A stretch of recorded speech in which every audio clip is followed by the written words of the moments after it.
Okay, welcome everybody to episode 15, Kick the Can podcast.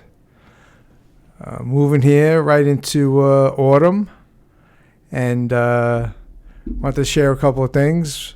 We had a big Hoffman Street reunion dinner last week, and we're going to talk about that and put some great pictures up.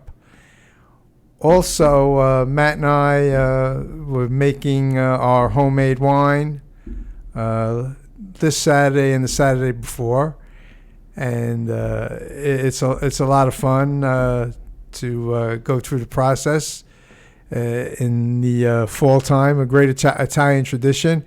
We're not making it down in the basement, of course. We go to a spot, and guy has the machines, and we do. We destem them, and they put it in the barrel, and then when it's ready in the spring, we bottle it up. Excuse me. This year, we're going to make a Sangiovese, a light blend, so we're excited about that. One thing about this homemade wine, the wine is great. Every year, you're not disappointed. You have a great, and it's strong. You get a buzz from it. People love it, and then it's so nice to, you walk into somebody's home and you bring them a bottle of homemade wine, and it's a great conversation piece. So I have a lot of fun with it. This year we're putting Kick the Can podcast labels on the wine for a little extra excitement. We'll post a picture of that. And we're going to put a little video up also of the process of making the wine. So we had a good weekend with the wine up there in Yorktown Heights is where we do it, if you guys that are living close by. Also, I can't believe nobody called me to ask me to come over and help them with their window air conditioners. It's unbelievable. Nobody needs my help. Dropping an air conditioner from the second floor. What's you guys? I mean, I'm willing to help. I'll even drive. So keep me in mind for all your window air conditioning removal projects. Glad to help. Also, what else we gotta say, Matt, here? So, we got the wine thing going, right? We got the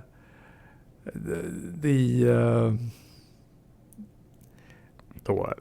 The air conditioning story. Yeah. Also, I wanted to reach out to everybody that's listening or following the show. In a couple of episodes, I'm going to do an episode on nicknames from the neighborhood, or just nicknames in general.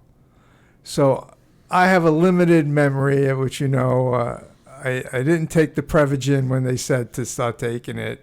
So I have some classic nicknames that just stick with you, but I know everybody out there has got tons of nicknames, and they might even have a nickname.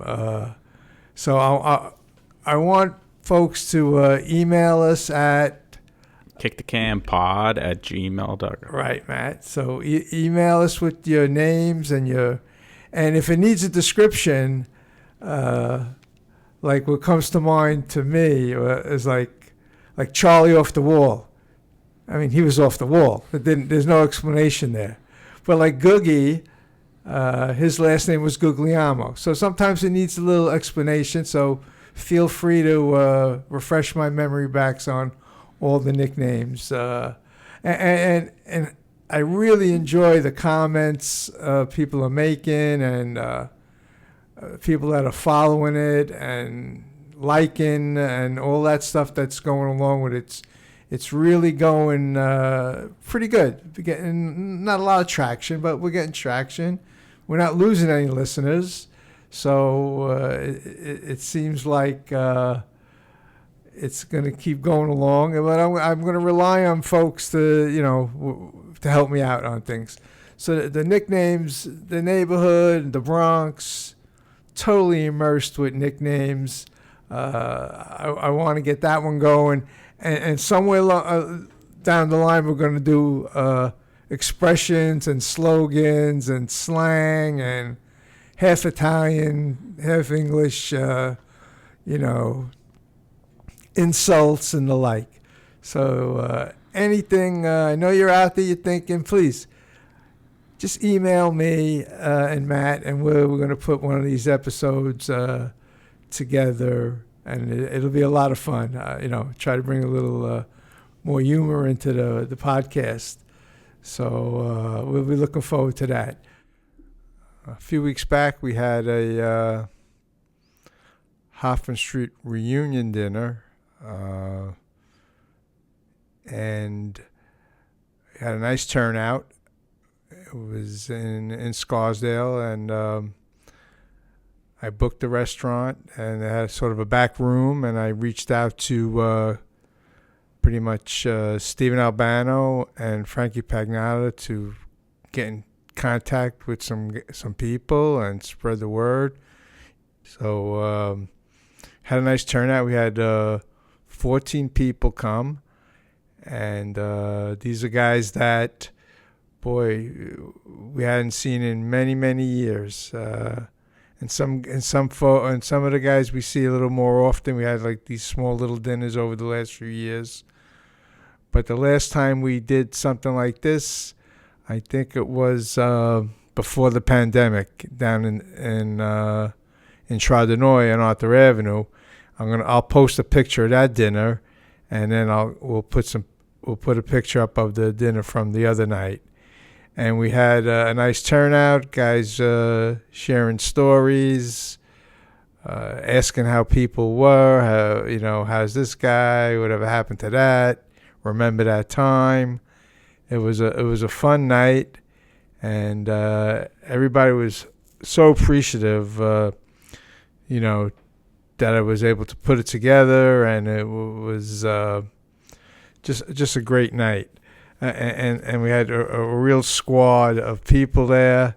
Larry Samili, Frankie Pagnotta, Richie Mastro, John Agustinelli, Thomas Testi, Ronnie Belluzzi, Ronnie and Michael Labriola, Stephen and Michael Albano, Dom Adavazio, Robert and Anthony Medaya. So a bunch of brothers were there.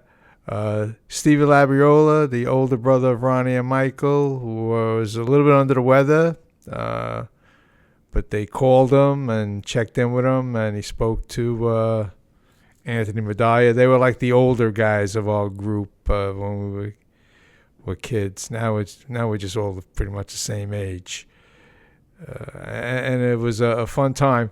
The restaurant we were at, coincidentally, was owned by the Fava family, who were also from the neighborhood. And the Mount Carmel people will remember the day Tarcisio Fava, who was our age, came over. The joke goes, the boat docked, he had his shorts and sandals on, and he came right to our class in 6th grade. No English, no nothing. But he was a good sport for all those years, because the ball breaking guys, everybody, is a guy right off the boat, and he's right in the class.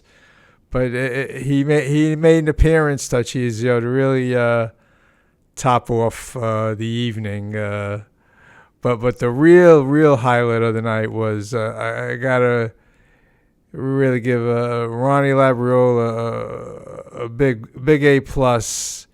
He wound up getting in touch with Dom Adavazio and his brother Michael, who lives in Florida. He came up pretty much. I mean, he has family here, but he came up from Florida and he came to the dinner. And nobody knew, so the surprise factor was really worth it. It made it over the top just to see these guys, take some pictures with them, telling stories. So that was a great night. I hopefully there'll be more of those in the future. Everybody relatively healthy. Everybody's got a few kinks in the armor, but everybody was in pretty good shape, and that's the important thing. I'm going to shoot for another one of those dinners, maybe in the beginning of June, before summer kicks in. We'll see if we could have one. I was happy with the restaurant. It was convenient, it seemed like. The food was really good, and really when you're doing something like that, it's about the people. It looked to me like everybody cleaned their plate. It was a fun night, and we're looking forward to doing it again on any kind of scale, with the wives or without the wives. Moving forward, we'll try to do some more of that. So that was a good time. And staying on the topic of dinners and guys from the back in the day, I went to a Mount St. Michael. They called it a Hall of Fame induction dinner, where they have people that were benefactors, teachers, employees of the Mount over the years. And they honor them, and it's a nice fundraiser for the school. It was in New Rochelle. It was on the water there, Glen Island, and it was a beautiful spot, nice room, and big turnout with faculty and people from all the graduating years. Young guys were there. Students that are in the school now were there sharing their experiences and their hopes and their aspirations. They do a good job there at Mount St. Michael with these kids. A lot of them go to college, probably more than when we went back in the day. I was a graduate in 1972. What was great about, as I look back on it now, I talk a lot about Mount Carmel and the neighborhood and that grouping. But when you get to a school like Mount St. Michael, you have 20 groups of kids that come from the same kind of atmosphere, a parish, a Catholic grammar school. So we're all thrown in together, and looking back on it now, you realize, boy, everybody is almost the same. Whose parents, a police officer, fireman, struggle to pay those tuitions. You realize the value of it and the value of a school like that in general, to where they have to sort of stay afloat, So two of the honorees at this dinner the other night turned out to be very close to me. One of the guys was Ben Borsellino. So I connected with Ben Borsellino when my son Luke and Matt, when we got to Yonkers back in the mid-'90s, public school was not going to be an option in that city. So, there's a couple of parishes, a couple of Catholic schools close by. We just happened to hit on this Annunciation school, and excuse me, and it was a real gift come true for us, and for my kids. The friends we made, my wife from New Jersey really knew nobody in this whole Lower Westchester. She got involved with whatever, the volunteering, the moms, and this and that. And we made such great friends there. But regards to Ben Borsellino, as my son Luke got as they got second, third grade, and you're doing activities, and you're going to games, and you start chatting with a few more of the parents, and it turns out that Ben Borsellino, he went to Mount St. Michael also, 1 year behind me, so he graduated 73. But that just connected us to wherever we saw each other. We always had that common bond that we went to the Mount almost at the same time. And he's a Bronx guy, so we really connected through those years. It turned out that my son Luke and his son Benjamin not only went through Annunciation together, they went to Iona Prep together. So they were just, really, really close friends. Proms, they went to proms together. We'd spent time down in LBI with a lot of those families from Annunciation, and just great for our kids, great for the parents, so much fun. And to where Luke and Benjamin, not only like high school proms, they're still great friends, and they're in each other's wedding parties, and now they're parents. They're parents themselves.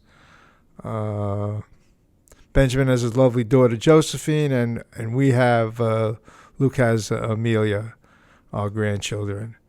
So these kids, they're gonna probably stay in the area, and as they go through life, they'll probably stay friends the best they can,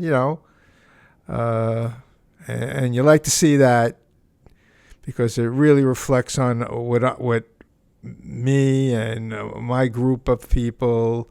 And it's not that nobody else has that or whatever, but it's kind of nice to know that I have it, and people enjoy hearing about it and thinking about the old times, the things you did. And getting back to Ben Borsellino and Mount St. Michael, he gave so much of his time and contributions of his whatever he can do, sports equipment, on the board. He found a place where he could contribute to a meaningful situation, and he reflected in his speech how he feels so rewarded for helping out these people. So it was a great night. He had a big group of people there. It was nice to see a lot of his relatives, a big group from Annunciation, couple of tables, caught up with those folks. Really nice night. And for myself, for my group, the 1972 class, they honored a gentleman, Lou Giannini. Bigger than life guy, loved the Mount. He was a Mount guy, grammar school, junior high school, whatever they did back then. It's the only school that he went to. He lived walking distance from the Mount. And he had a real passion for the school. And he was the driving force in putting my classmates together. Years later, I was fortunate enough to see Lou over the years. Needed a piece of tile, went to see Lou. I remember way back, I was selling the programs in the lobby of Carnegie Hall for the Sinatra concert. And I think Gary Labriola hooked Lou up with some tickets. So even though the years were a lot in between. We graduated to now. I did get to see him occasionally over the time, over 55 years almost, from 72.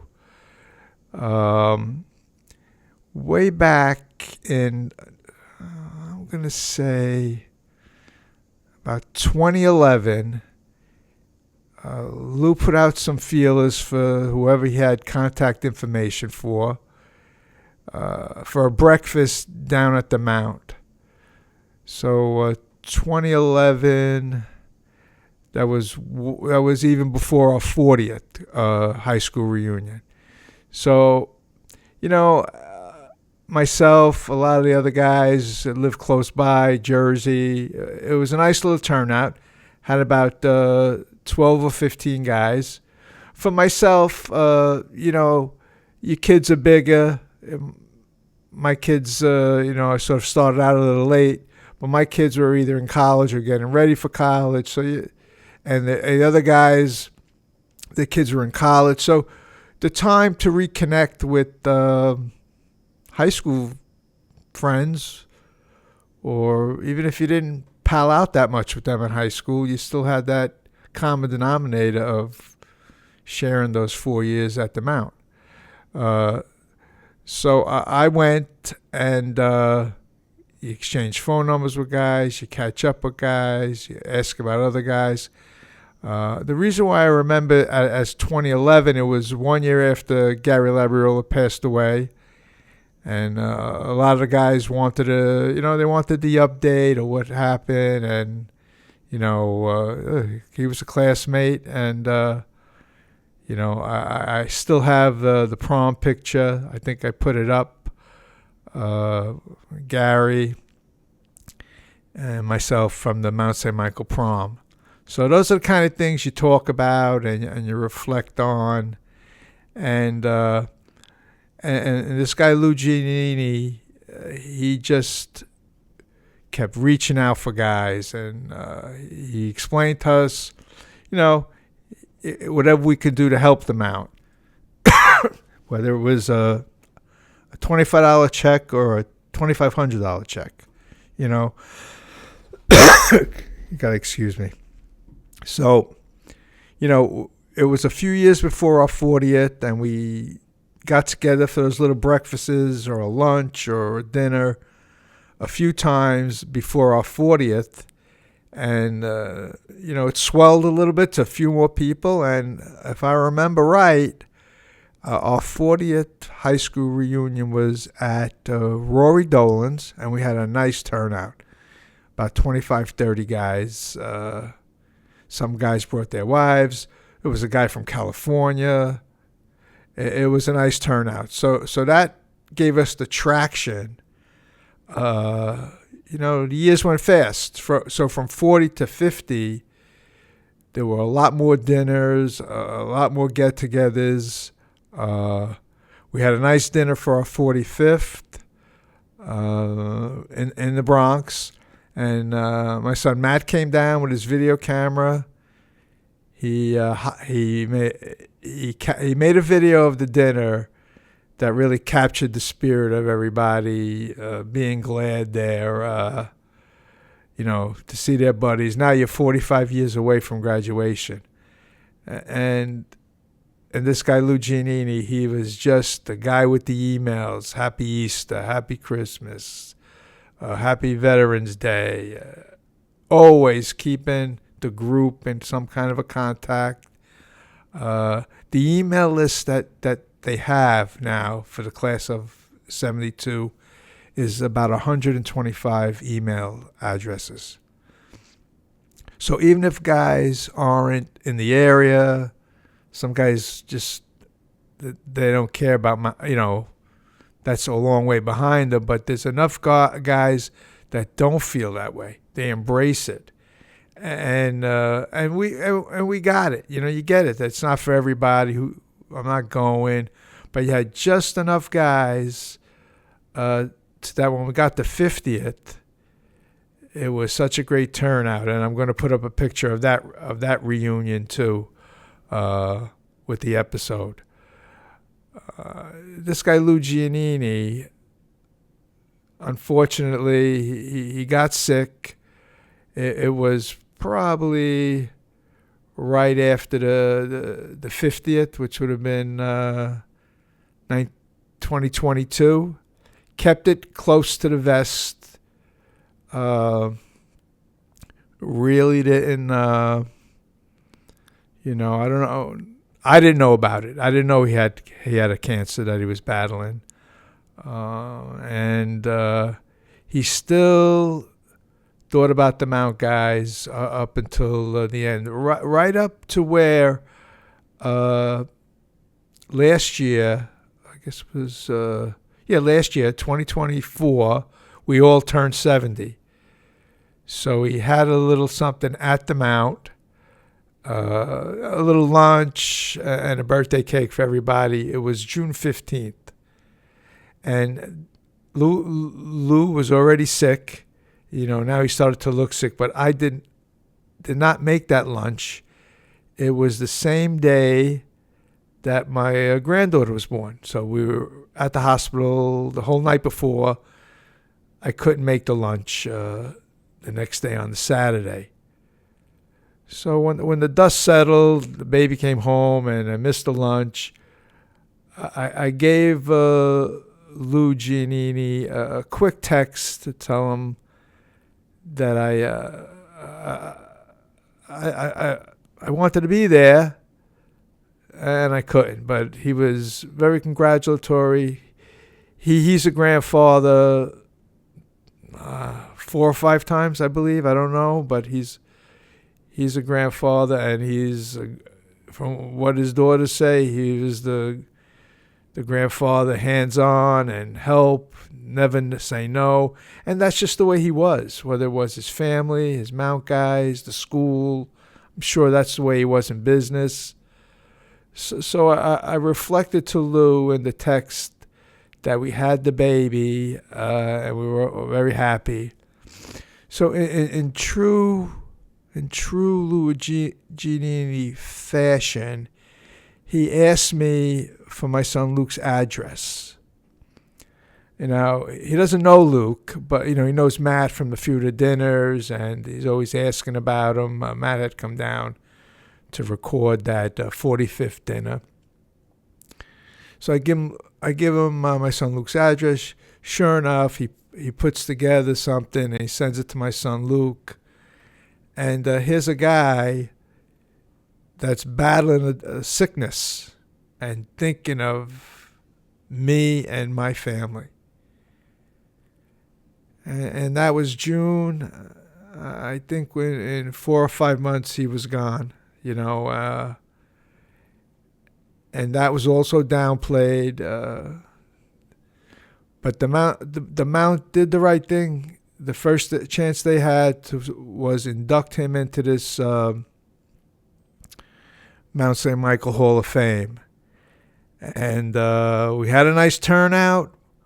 Boy, I'm going to read you the list of guys that were there. It was Dom Diapiece, John Manley, Billy Hill, Bobby Santini, Mike Sarlo, Jimmy Gillick, Artie Michelli, Tony Modallo, Ray DeMeglio, Frankie Sinisi, Timmy Ream, Joe Cafora, and myself. So we had 2 tables, and we all had Lou in our brain, and we were glad to help the school a little bit, and it was a great night out for me, especially because I happen to know 2 of the honorees. So it was a real special night, and I wanted to share that with all you guys. Moving forward, I'm going to try to intertwine all these other guys that went to Holy Rosary or St. Clair's or this or that, because they're all the same. We're all the same. And as long as we're still, breathing, we have stories to connect because, oh, you knew that guy, or you took that girl to the prom, or there's always something. There's always something to go on as we get older, with these older connections and people. What else is going on? But I wanted to share that with you guys. Hoffman Street guys, Mount St. Michael guys. Good time for me to embrace these guys,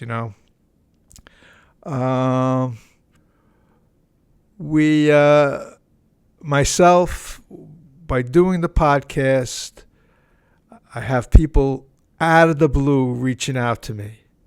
I just wanted to give a mention out to, I had mentioned Jimbo Cantelmo a couple of episodes ago.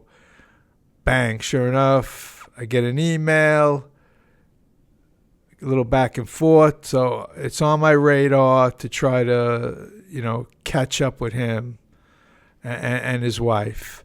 His wife is Mia, but it's Amelia, named after my granddaughter's Amelia, so that's cool.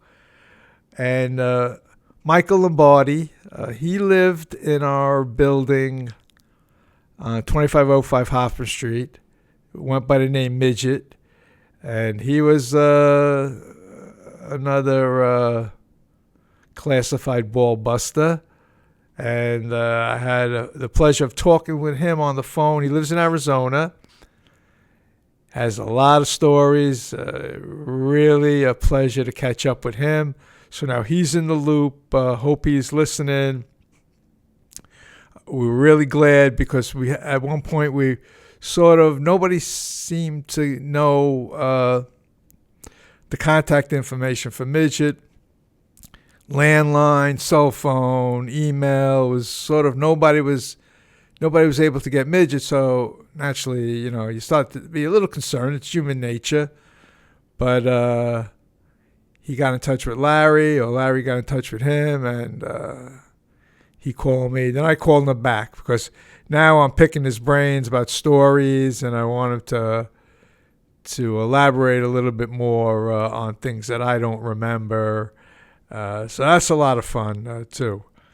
So moving forward, it's just the podcast is great. Doing a lot of things. The wine, making the wine video is a lot of people seeing it and commenting. It's great. Thank you. Also, moving forward, I don't know if I can do some more video. We need to get the technology here, right, Matt, up a little bit. So we're going to try to do some more video, man on the street kind of stuff. That's where we're moving forward. And I still want to get this nicknames episode at. That could probably be a lot of fun with some nicknames. Maybe that'll be the next one up. I'm tossing it around. I wanted to tell you a funny thing happened to me just yesterday in the car. So, I have, you pay for music subscription and you got, thousands of songs. So, I'm at work. If it's slow, I have it playing. I get in the car, I plug the car in.